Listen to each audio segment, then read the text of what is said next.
Assalamualaikum warahmatullahi wabarakatuh. Alhamdulillah rabbil alamin. Allahumma sholli ala Muhammad wa ala ali Muhammad. Pemirsa Khilafah News dimanapun Anda berada, salam jumpa kembali bersama dengan saya Aziz Rahman di program Kabar Petang edisi Rabu 6 April 2022. Insya Allah beberapa menit ke depan kami akan menemani Anda mencermati dan menelaah berita paling menarik dan paling populer hari ini bersama narasumber yang kompeten di bidangnya dan tentunya dari sudut pandang Islam. Baiklah pemirsa, inilah Kabar Petang selengkapnya.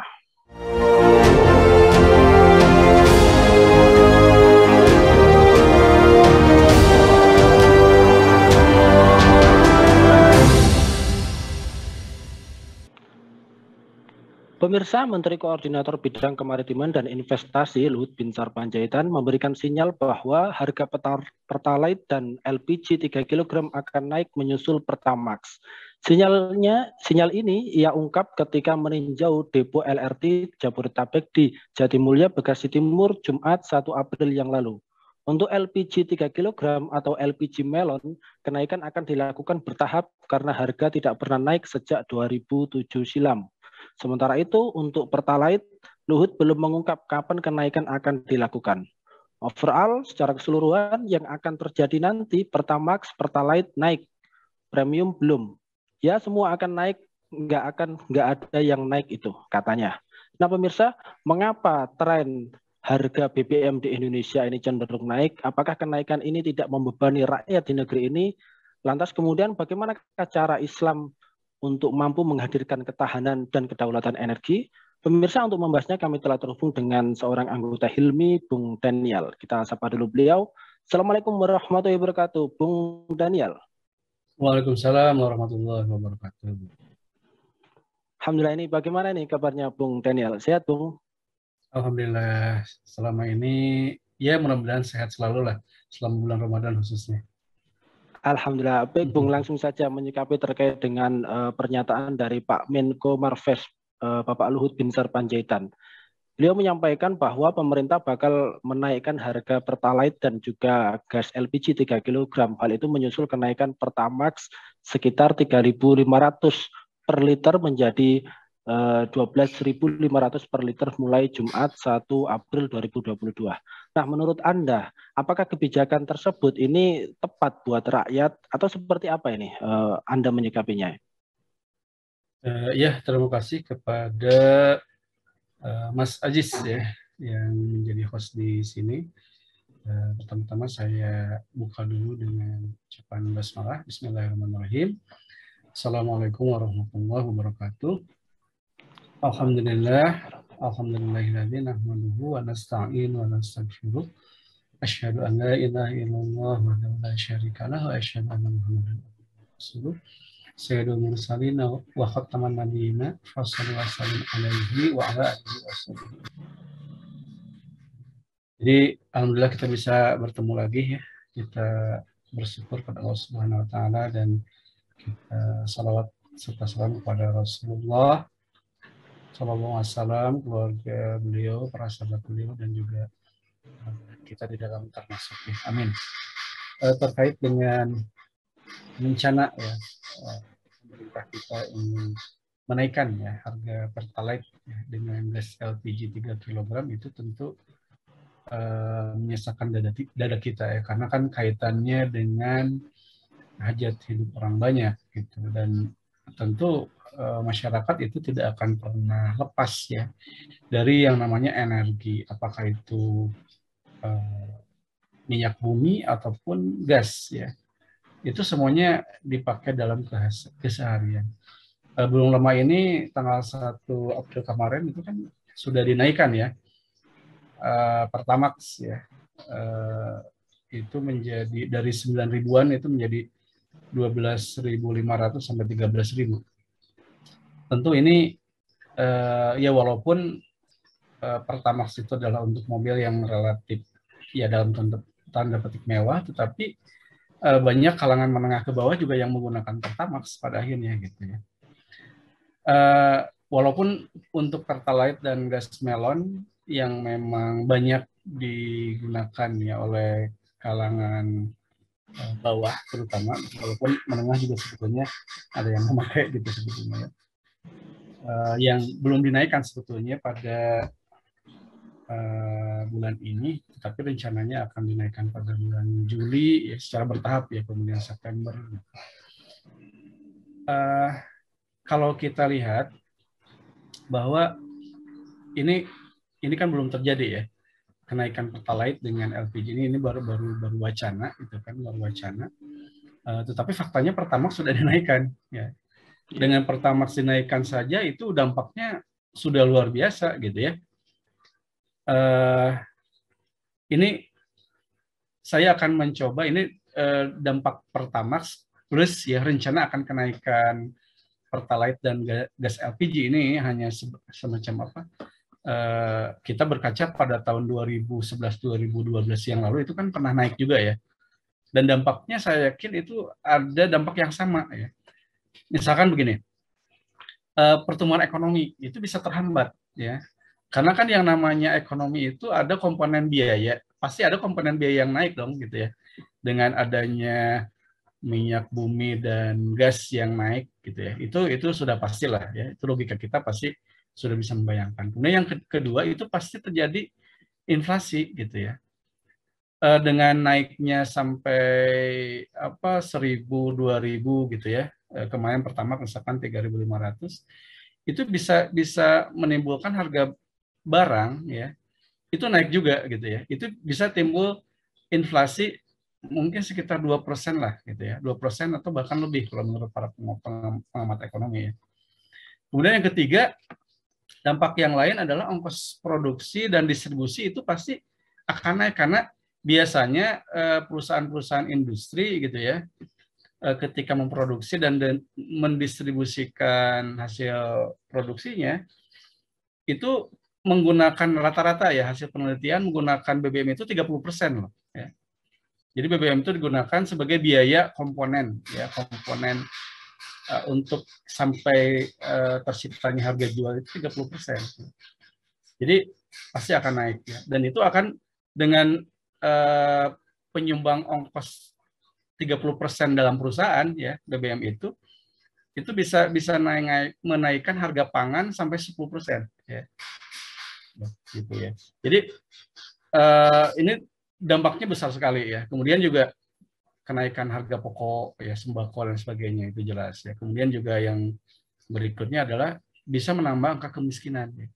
Kalau kita lihat misalkan dengan harga barang naik itu kan menurut BPS ya orang miskin itu adalah orang yang memiliki penghasilan 300.000 per bulan ya. Dimana kalau 300.000 per bulan berarti ada yang miskin sekitar 30 juta orang ya dari 250 lebih penduduk Indonesia gitu.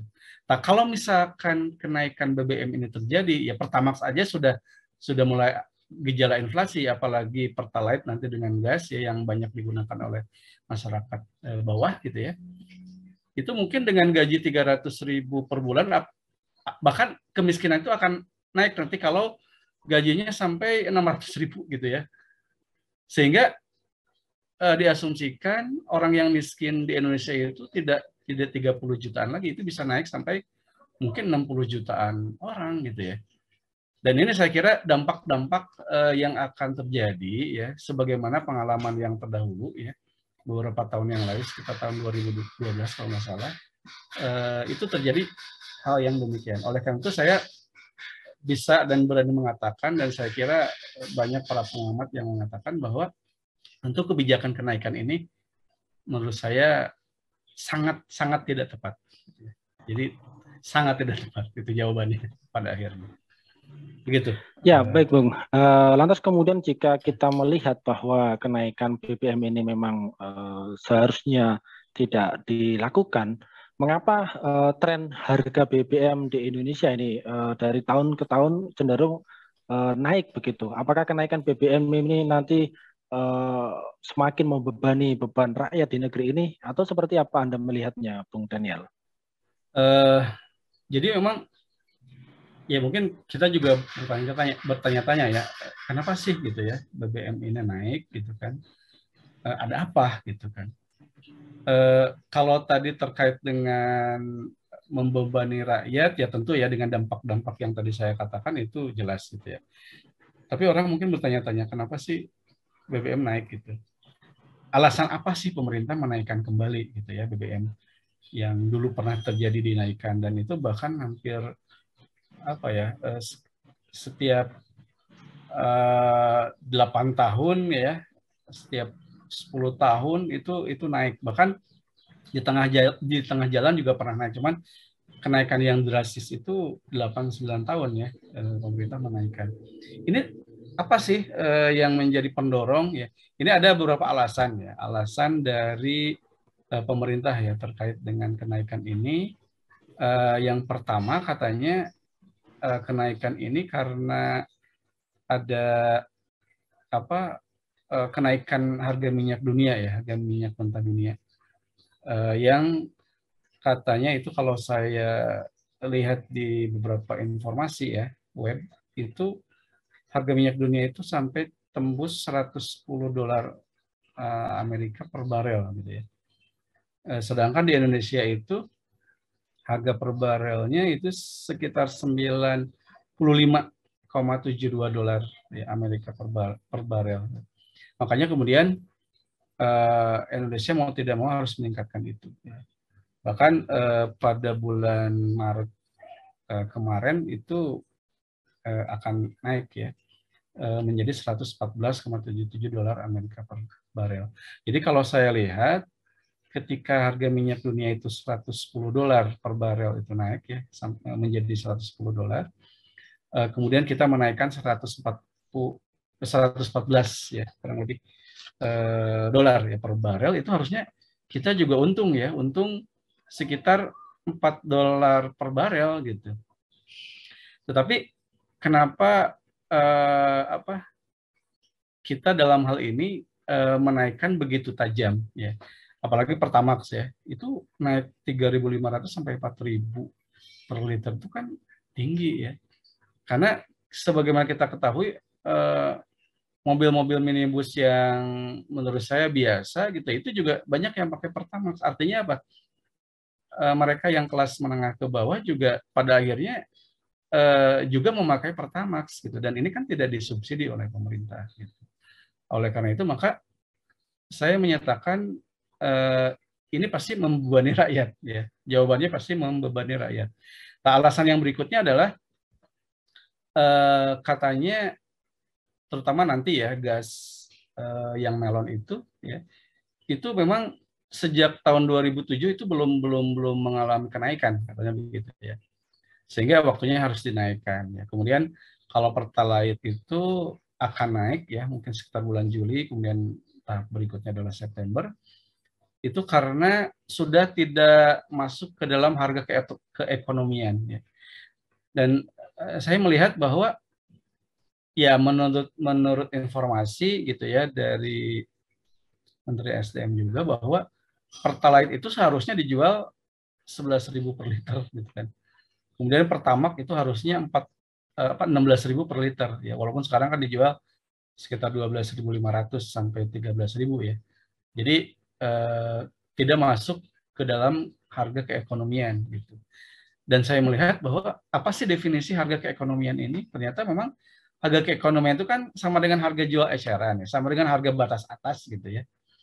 Yang itu ternyata penilaiannya saya melihat ini wallahualam ya, saya belum melihat atau mencari juga ya, informasi terkait dengan cara menghitung harga keekonomian ini nanti Kementerian SDM itu nanti akan menghitungnya, dan ternyata cara menghitungnya itu dari MOPS ya. MOPS itu ini standar ya, mean of plate Singapore gitu ya, ditambah 1.800 per liter, ditambah margin 10% dari harga saham ya, dan bahkan di perhitungan SDM itu ada penambahan yang lain sehingga keluar angka misalkan per liter untuk harga keekonomian Pertalite itu 11.000 gitu.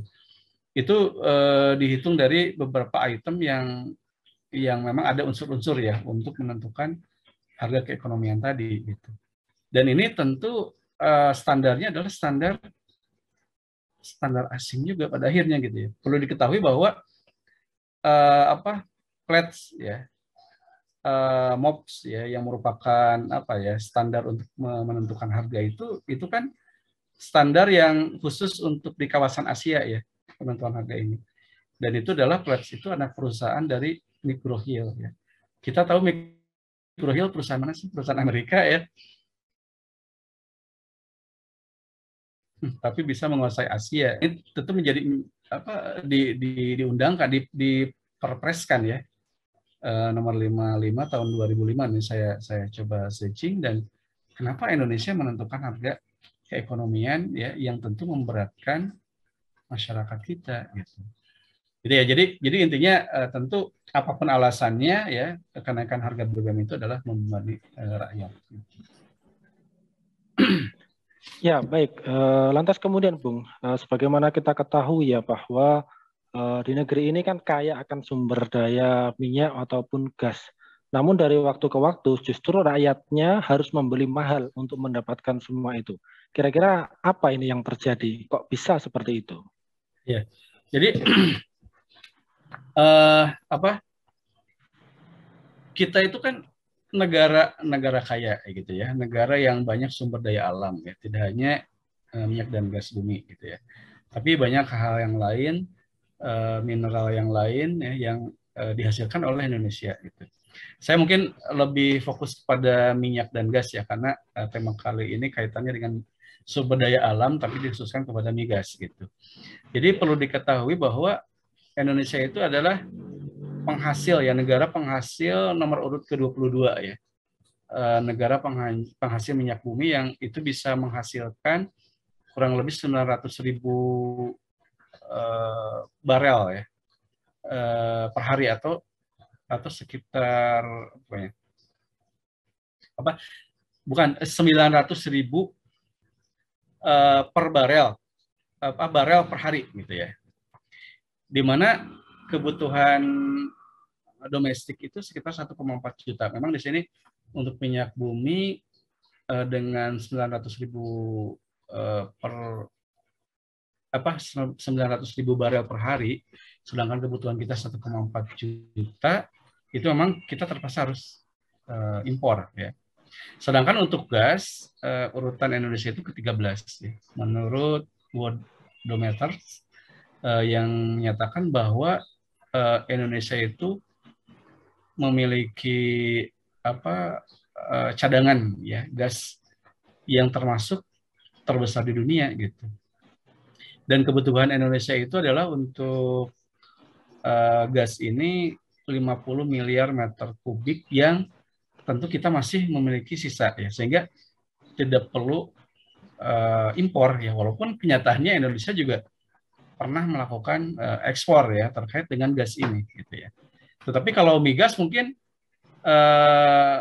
ya, dengan saya belum melihat data yang terbaru ya, ini data yang kasar saja bahwa Indonesia berarti kekurangan sekitar setengah juta barel per hari ya, sehingga harus impor gitu. Dan di sini sebetulnya kan pendapatan Indonesia ya, jika ini saya coba membuka APBN tahun 2001 ya. Jadi pendapatan negara dari sumber daya alam itu sekitar 5,9% ya. Jadi saya hitung itu sekitar 5-6% lah gitu ya. Itu kan ketika Indonesia menyerahkan pengelolaan sumber daya itu kepada asing gitu. Dan kita dapat sekitar 10% ya dari pengelolaan sumber daya alam oleh asing itu. Tetapi kalau misalkan kita mengurus sendiri secara mandiri gitu ya, sebenarnya kita bisa menghasilkan sampai 10 kali lipat. Ya, mungkin kita akan mendapatkan pendapatan lebih dari 60% ya, pendapatan negara. Tapi kita dari sumber daya alam itu maksimal hanya 6% saja gitu.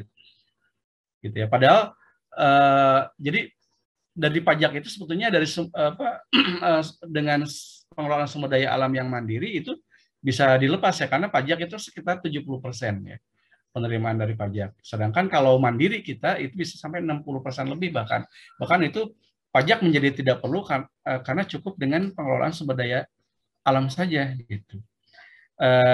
Dan inilah ya yang menjadikan rakyat kita Indonesia itu harus membayar mahal gitu. Karena apa? Pengelolaan sumber daya alam itu bukan oleh Indonesia secara mandiri gitu. Dan kalau kita lihat ya ternyata dari pajak ya plus sumber daya alam yang 6% itu, yang kecil itu ya sudah kecil, sudah pengeluaran kita itu ternyata kita kan defisit terus ya, hampir 1.000 triliun ya per tahun gitu. Dan itu ternyata pengeluaran yang besar, yang lebih besar daripada pendapatan itu ternyata untuk membayar bunga hutang. Bunga hutang itu kan 350 triliun ya kurang lebih untuk dibayar pada tahun 2022 ini gitu kan. Dan 80% dari total utang itu kan utang luar negeri ya. Dan 50% lebih itu adalah utang luar negeri swasta. Berarti kan perusahaan, artinya apa? Perusahaan besar, para kapitalis ini yang menikmati. Jadi rakyatlah yang membayar mahal, sedangkan yang menikmati itu adalah para kapitalis, perusahaan-perusahaan besar ya. Kita bayangkan ya, sekitar 2.900 triliun kalau dirupiahkan ya atau didolarkan itu 206 miliar dolar itu hutang luar negeri swasta itu yang harus dibayar gitu kan melalui APBN ini ya. Tentu inilah alasan kenapa ya Indonesia rakyatnya harus membayar mahal atas kondisi ini gitu Mas Ajis. Ya baik, jika memang seperti itu dengan kondisi sebagaimana yang sudah Anda jelaskan tadi, apakah ini juga ada indikasi bahwa negeri kita atau ada indikasi ketundukan kepada lembaga internasional ya di dalam mengelola sumber daya alam yang ada di negeri kita? Lebih khususnya lagi dari negara-negara maju kepada kekayaan alam di negara-negara berkembang. Apakah seperti itu atau bagaimana ini, Bung Daniel melihatnya? Jadi kalau terkait dengan ketidakmandirian, yaitu sebetulnya BPPT sendiri sudah mengakui bahwa untuk eksploitasi migas ini memang kita belum mandiri. Ya. Perlu diketahui bahwa kapal yang mengangkut minyak, gas, itu sebetulnya kapal-kapal yang kebanyakan milik asing. Ya. Kemudian sumber daya untuk eksplorasi migas ini juga kebanyakan dari luar negeri. Itu pengakuan langsung dari BPPT ya. Kemudian pengamat migas juga seperti Kurtubi ya. Saya mengutip beliau bahwa beliau mengatakan kan Indonesia itu punya pasal 33 Undang-Undang 45 ya yang menyebutkan bahwa hanya negara kan yang berhak untuk mengelola semua SDA ini gitu kan. Termasuk migas ya. Memang nggak masalah menurut beliau menggandeng asing, tapi tujuannya kan untuk membantu Indonesia sebelum Indonesia mampu dalam permodalan dan teknologi. Tapi kalau keterusan hingga saat ini yang menjadi masalah gitu. Itu menurut beliau begitu. Dan harus kita ketahui bahwa untuk migas gitu ya. Kita bayangkanlah kalau kita bandingkan dengan Singapura ya. Kita kan menjual minyak mentah ke Singapura. Ya. Kemudian Singapura mengolahnya. Kemudian kita membeli dari Singapura minyak yang sudah dimurnikan. Itu ternyata harganya 10 kali lebih besar gitu ya. Jadi Singapura di sini untung. Dan Singapura itu kan memiliki kilang atau refinery itu hanya 3, tapi bisa menampung 1,1 juta barel per hari minyak gitu. Indonesia punya 6 kilang, tapi hanya mampu menampung 1,1 juta barel per hari gitu. Jadi ini bagaimana gitu ya. Jadi kita tergantung dari luar negeri ya, bahkan untuk minyak saja dalam tanda petik ya. Ini seolah-olah kita tergantung kepada Singapura gitu ya.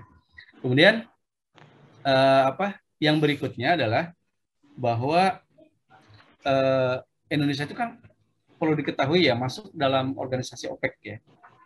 Organization of Petroleum Exporting Countries. Jadi otomatis ya sebelum tahun 2004 kan masuknya Indonesia itu pasti harus tergantung ya dari sisi ketentuan harga, dari sisi ketentuan mengeksplorasi minyaknya, itu pasti harus ketentuan asing.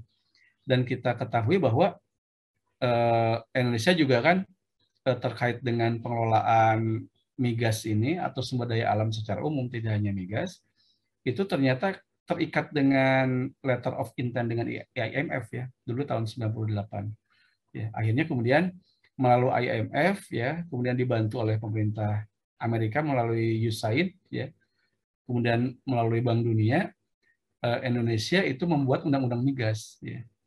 Kalau nggak salah tahun 2000 ya, itu berhasil menyusun itu. Dan itu karena apa? Karena lobby perusahaan besar migas Amerika. Ya, kita mengetahui ya bahwa Amerika ini kan ada 3 perusahaan besar milik Amerika yang mengeksplorasi migas ini ya. Ada Chevron, ya, ada ConocoPhillips, ya, ada ExxonMobil. Ya, bahkan Chevron itu menguasai produksi 35% ya, minyak bumi Indonesia gitu.